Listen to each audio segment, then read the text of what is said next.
Okay. Vlog for this week is on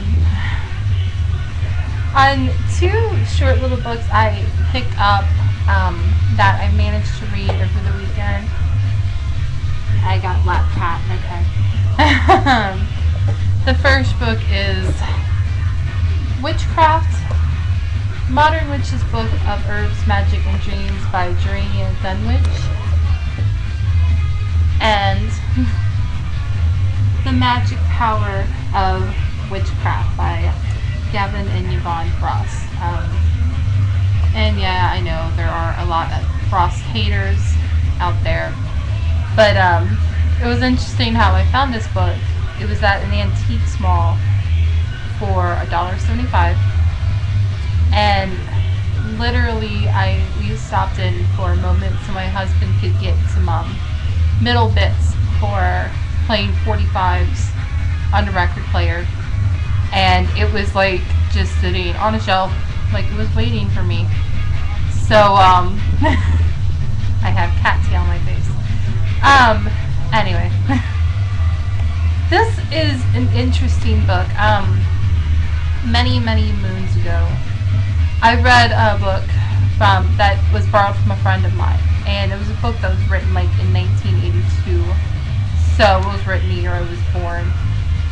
But it was one of the first books I actually put aside and never finished reading. I got about halfway through the book before doing so, and the reason was, well, one of the reasons was a writing style that's similar to what this book has, which is it presents how to do something, then story. Because the thing is, you know, the stories like honestly end up make up half the volume of this book, half the pages, and you have no way of knowing if those stories are true or not. Like when Maybelle changes the color of a candle flame. For one, I've never met anybody named Maybelle. The only Maybelle I remember is the cow, the female cow from the Disney cartoons. You know, but two, I mean, you know, it just gives like this very brief synopsis about how she manages to change the color of the flame through visualization in her mind. And it's about setting goals and using the power within us to achieve those goals. Or, as some people also like to put, about like doing magic. And magic is different things to different people. Personally, I think there's a lot better books on magic. And I don't mind this book as much as I did the other book that I never finished reading.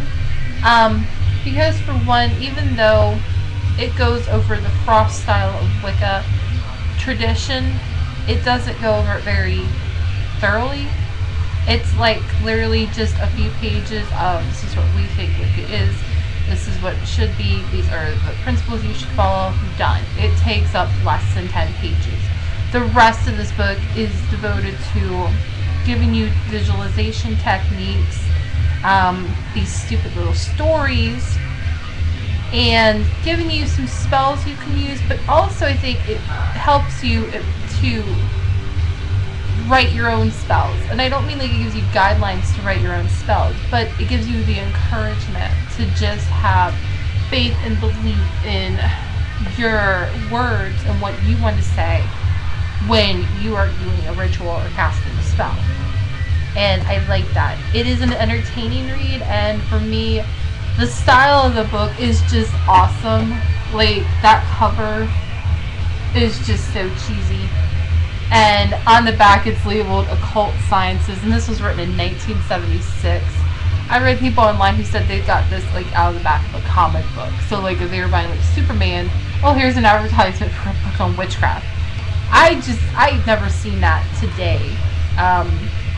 Maybe I'm reading the wrong comics, I don't know. But, you know, I think it's just an interesting novelty item. But if you get a hold of this book, it's worth reading. I mean, it's interesting reading material, and at worst you're going to come away with some new visualization techniques. Now, I will issue a warning, and it was mentioned in the comments, you do need to be careful with visualization. For some people, it becomes way too real, and it starts to affect their everyday lives. For other people, they kind of go off the deep end with it and forget they're supposed to be living their lives, and that you can't control everything by the power of your mind. You can do a lot with the power of your mind, and you can do a lot with visualization and magic, but there are limits to everything.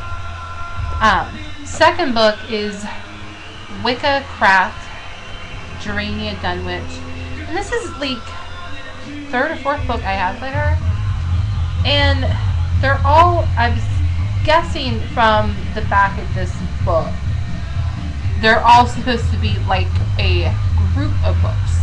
This would be the fourth one, and I have two, so I'm missing one. But this is another book of spells and rituals.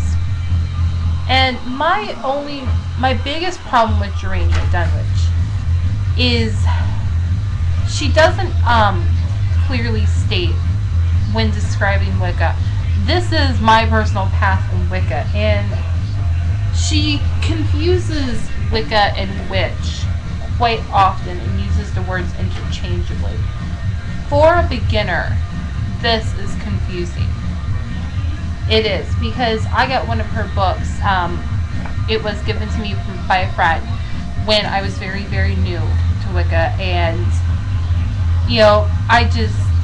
I've been learned that they were two separate things, but here was this other person saying no, they're the same thing, you can use the names interchangeably.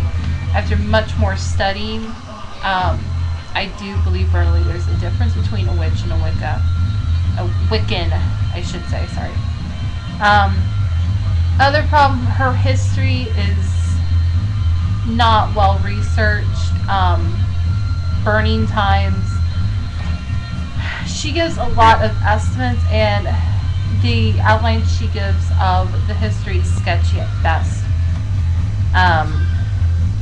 But she has some beautiful written incantations and poetry in here. She does acknowledge the Sabbaths, though some of the names are different from what you will see most authors use.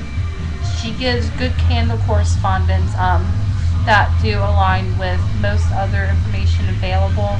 No one ever really seems to disagree on color coordinations other than using like black and white, which I myself, when it comes to describing magic, I hate the black magic, white magic, gray magic. No, it's all magic, it's all energy. How your intention, what's in your heart, is what shapes and forms what it becomes. There is no, we should stop with there is a positive association with white and a negative association with black. I just feel it's an outdated, useless classification system that needs to be done away with. But as this is an older book, it was written in 91, which that's not that long ago. I was 9 in 91. But still, it's time to do away with it. That was 20 years ago. Let's be done with it. She gives an interesting section on symbols.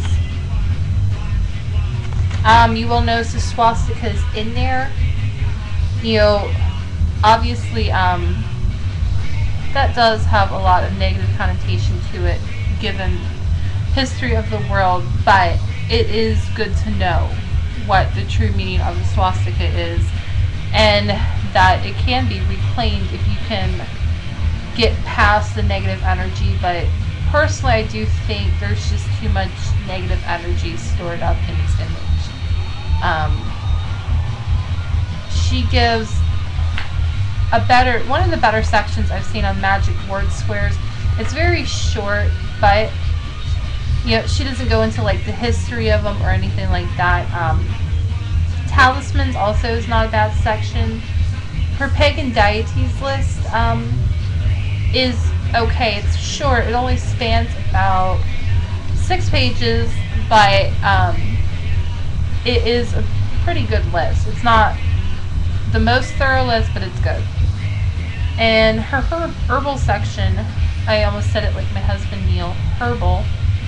Her herbal section is very good. She references Cunningham though, so that is why. The trees are also very good, her section on that. And the dream magic section, I like it. It has some useful recipes in here.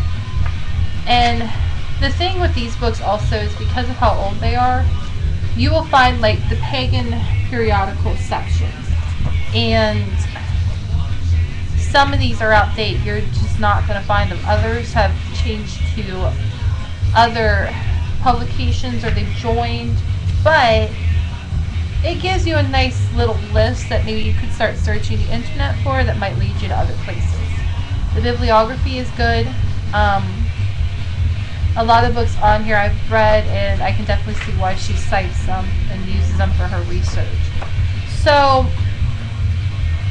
you know, if you can get past the negatives with this book, it's definitely worthwhile reading and owning. And I recommend Gerania Dunwich, but she's just not for beginners. That's all I really have to preference on that. She is not for beginners. Last thing I wanted to talk about is I've seen on some forums while scouring the internet people saying that you shouldn't buy secondhand items for your altar.